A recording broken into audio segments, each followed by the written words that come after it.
রাহমাতুল্লাহি ওয়া বারাকাতুহু। শ্রদ্ধেয় ভক্তবিন্দু এবং আল্লাহ রসুলের প্রেমিক প্রেমিকারা, গৌস ও খাজা হামিদ রাজার নেগাহে কারামে আপনাদেরকে আল্লাহ রব্বুল আলামিন অশেষ রহমতের মধ্যে রাখবেন, এটা আমি দোয়া রাখি। इमदाद कुन अज बंदेग माजद कुन दार दीन व दुनिया सद कुन या गौसे आजम दस्तगीर। আজকে এসেছি আমি আপনাদের কাছে একটা মূল্যবান আমল নিয়ে।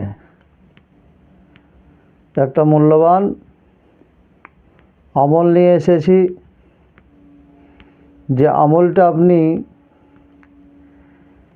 যদি করেন তো মুখের তাসির কাকে বলে, যে কথা বলবেন আপনি সেই কথাটার কাজ যে দেখতে পাবেন সাথে সাথে ইনশাআল্লাহুল আজিজ। ইলিম পড়বেন কালবের সাথে, মোরাকাবার সাথে, সাধনার সময় যখন জিকির আল্লাহর কাছে মঞ্জুর হয়ে যাবে, আল্লাহ যখন আপনার কাজে সন্তুষ্ট হয়ে যাবে, তখন দেখবেন যে জবানের তাসির কাকে বলে। তার আগে কয়েকটা কথা, জবানের তাসির অতক্ষণ পর্যন্ত হয় না যদি আপনার ইনকাম রুজি রোজগার সতের মধ্যে না হয়, অর্থাৎ সততাভাবে যদি ইনকাম না করেন, মুখের তাসির জীবনে আপনার আসবে না। চাহে যদি পীর সাহেব হয়ে 5টা আপনার খালিফা মানে থাকে, সিলসিলা থাকে, 5টা সিলসিলার আপনি খলিফা হন, তবু আপনার মুখের তাসির আসবে না যদি খাবারটা আপনার অশুদ্ধ হয়, অপবিত্র হয়। কারণ আল্লাহ বলে আল্লাহ জামিলুন ওয়া হেব্বুল জামালো, আমি পবিত্র, আমি পবিত্রকেই ভালোবাসি। আর কুলুবুল মুমিন ও আরসিল্লাহ, আল্লাহর বাসস্থান হয়েছে কাল্ব। তাহলে কাল্বকে কিভাবে পরিষ্কার রাখতে হবে, সে দুনিয়ার গাঁজা খাবার সমস্তর ব্যাপার খুব পরহেজগারি করে আপনি আল্লাহকে পেয়ে যাবেন। আর আল্লাহকে যখন পেয়ে যাবেন তখন মুখের তাসির হয়ে যাবে, তখন মুস্তফাকে পেয়ে যাবেন। আর মুস্তফাকে পাবেন যখন, তখন গাউসে পাককে পেয়ে যাবেন। গাউসে পাককে যখন পাবেন, খাজা বাবাকে পাবেন। খাজা বাবাকে যখন পাবেন, ইমাম মোহাম্মদ রেজা ফাজিলে বেরেলভি রাদিয়াল্লাহু তাআলা আনহুকে পেয়ে যাবেন। এবার কি তাহলে কি নাবি পাক থেকে এরা বড়, যেদের কথাগুলো নাম পেছে বলা হলো? না, আপনি প্রথম যদি সরকার আলা হজরতকে মানেন আর সমস্ত আপনার খারাপ থাকে, সরকার আলা হজরত আপনার সারা দেবে না। দিবে কেমন? আপনাকে সততার দিকে এগিয়ে নিয়ে যাবে। খাজা মাইনুদ্দিন চিশতি রাদিয়াল্লাহু তাআলা সততার দিকে আপনাকে এগিয়ে নিয়ে যাবে আল্লাহ পর্যন্ত পৌঁছার জন্য। গাউসে পাক রাদিয়াল্লাহু তাআলা আনহু আপনার সমস্ত খারাপিকে শেষ করার 1000% চেষ্টা করে আপনাকে আল্লাহ রাসূল পর্যন্ত পৌঁছে দেবে। আর যখন আল্লাহ রাসূল পর্যন্ত পৌঁছে যাবেন, তখন আপনি আল্লাহর কাছে যেতে আর অসুবিধা হবে না। মোরাকাবা এগুলা খুব গোপন, মানে খুব শক্তিশালী ভেদপূর্ণ কথা, আমাদেরকে এগুলা বেনে রাখতে হবে। আর সুন্দর রাস্তা আমাদেরকে ধরতে হবে। আর পেছনে যেন গুরু, খুব সতেজ গুরু থাকে আপনার, এবং আহল সুন্নাতুল জামাতের যেন ওলি হয়, কামেল ওলি হয়, এবং আশিকে রাসূল যেন থাকে। তার সাজরা যেন হুজুর সাল্লাল্লাহু আলাইহি সাল্লাম থেকে নিয়ে নিজের পীর ও মুর্শিদ যার কাছে বায়ত হন সেই পর্যন্ত যদি থাকে, তিনি যে জিকির আজকার দিবেন, সেই জিকির আজকারটা দিবে, সেই জিকির আজকারটা আপনি নিয়ম মুনাফিক, অর্থাৎ নিয়ম মাফিক, নিয়ম মুনাফাক নয়, নিয়ম মাফিক পড়তে যা হবে, আপনার হুজুর যেভাবে বলবে, দেখবেন মুখের তাসির কাকে বলে। যে কোনো ইলিম আপনি পড়বেন, সেই ইলিমে আপনার কাজ হয়ে যাবে। 2টা ধুলা নিলেন, ফুহ করে পড়ে দিলেন, যে উদ্দেশ্যে দেবেন সেটাই কাজ হয়ে যাবে। কিন্তু আমাকে দেখা যায়, আমার কিছু অনুসারীগণ,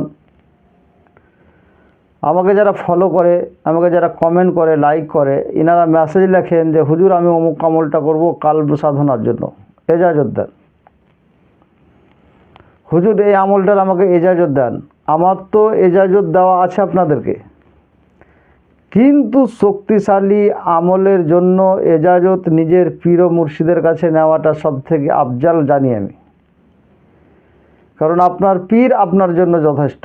আর অনলাইনে আপনি আমাকে চিনেন না, আমি আপনাকে চিনি না, ভিডিও দেখে আপনি এজাজত চাইছেন, আপনাকে আমি এজাজত দেবো, অসুবিধা নাই, কিন্তু ফাইলটা আপনার কাছে খুব কম আসবে, কারণ আপনাকে আমি চিনি না, জানি না। যদি ফাইজ নিতে হয় তাহলে আমার সাথে আপনার আগে পরিচিতটা বজায় রাখতে হবে। ভিডিও কলে হোক, ফোনের মাধ্যমে হোক, আপনি কি কাজ করেন, কি কর্ম করেন, কি ইনকাম করে, আপনাকে আমি ইলিম দিব আমল করতে, তো আপনার আগে আমি যাচাই করব, এটা করা তো দরকার। যদি যাচ না করি তো সারা জীবন আপনাকে আমল করতে দিলে আপনার আমল সাধন হবে না, আর আপনি গালি দিবেন যে এর কাছে কোনো কাজ হয়নি। বুঝছেন কথাটা? তো আমলটা হচ্ছে সবারই পরিচিত, সবারই জন্য পরিচিত, সেফ আল্লাহর একটা মূল্যবান কুদরাতি নাম এবং জাতির নামের সাথে মিস করে আপনাকে পড়তে হবে। যাক, আমল বলার পূর্বে আপনাদেরকে আমি একটা রিকোয়েস্ট, যে ভিডিওটা লাইক করবেন যিনারা করেননি, আর এই ভিডিওটা প্রত্যেকটা মানুষের কাছে পৌঁছে দিবে। যদি আপনার একটা শেয়ার করাতে একজন ব্যক্তি সাধনা করে উপকৃত হয়, আপনিও স্বভাবের অধিকারী হবেন, আমিও স্বভাবের অধিকারী হব। তাহলে আমাদের কর্তব্য, ভালো কথা বলাটা হচ্ছে সাদকা। শুধু টাকা দান করাটাই সাদকা নয়, ভালো কথা বলা, উপদেশ দেওয়া, ভালো রাস্তা দেখা, এটাও কিন্তু সাদকা। তাই শেয়ার করবেন, বন্ধুদের কাছে আলোচনা করবেন, বলবেন, তাদেরকে উপদেশ দিবেন জিকির আজকার করার। আর 5 ওয়াক্ত নামাজ কন্টিনিউ পড়বেন, মানুষের সাথে সৎ ব্যবহার, ভালো ব্যবহার করবেন, রাখবেন, তারপর জিকির আজকার করবেন। আর এই জিকিরটা করার পূর্বে আপনি যে কোনো দরুদ শরীফ জানেন, দরুদ 3 বার পড়বেন। নিজের পীর মুর্শিদের করে খেয়াল করে ওজিফাটা শুরু করবেন, মুসাল্লা বিছাবেন, অজু করে বসে আপনি 1001 বার পড়বেন। সেটা ওজিফাটা কি, সেটা সবারই জানা, যারা সূরা ইখলাস জানে তাদেরই জানা, কিন্তু এটা বহুত মুজাররিব, পরীক্ষিত। আপনাকে ঠকতে হবে না এই আমলটা করে, আপনার মুখে তাসিরও বাড়বে, আপনার যে উদ্দেশ্য সেটাও পূরণ হবে। সেটা হচ্ছে আল্লাহুস সামাদ, আল্লাহুস সামাদ, আল্লাহুস সামাদ, আল্লাহুস সামাদ, আল্লাহুস সামাদ। এটা যখন পড়বেন কালবের করে যেন ঝাঁকি মারে, আর আল্লাহর সাথে আপনি তার লাগিয়ে দেবেন। 1001 বার পড়বেন, বেশি দেরি হবে না। আর পরহেজগির যদি করতে পারেন, পরহেজ আপনাকে করতে হবে, সে পরহেজটা হচ্ছে জালালি জামালি যদি করেন সব থেকে ভালো। আপনি 40 দিন করে দেখেন মুখের তাসির কাকে বলে। আর যে কোনো বললাম তো, ধুলা যদি ধরেন আর ফু দিয়ে দেন, তো সেটা আপনি যে উদ্দেশ্যে ফেলবেন সেটা কাজ হবে, যে আকাঙ্ক্ষায় করবেন সেটা কাজ হবে, যে মনের বাসনা পূরণ করার জন্য পানিতে ফু দিয়ে খাবেন সেটা পূরণ হবে। অসুখ ভালো হয় না, পানিতে পরে ফু দিয়ে গোসল করেন, খান, আপনার অসুখ ভালো হবে। জাদু বান্দিশ আপনার কেটে চাকনা চুর হয়ে যাবে। পৃথিবীর যত ইলিম আমল আছে, যত সিফলি ইলিম আছে, যতই তাগত দরজাই বলুক, যে যতই ডর দেখুক, আপনার ইসলাম নিয়ে যদি ইলিম থাকে, নূরি ইলিম যদি থাকে, আল্লাহর কোরআনে নবী পাকের হাদিস মুবারকের যদি দোয়া থাকে, পৃথিবীর কোনো তাগদ নাই যে এর সাথে টাকরাহ করতে পারছে, চাকনা চুর হয়ে যাবে। এটা মনের মধ্যে বিশ্বাস রাখবেন, ইনশাআল্লাহ কারো ক্ষতি করতে যাবে।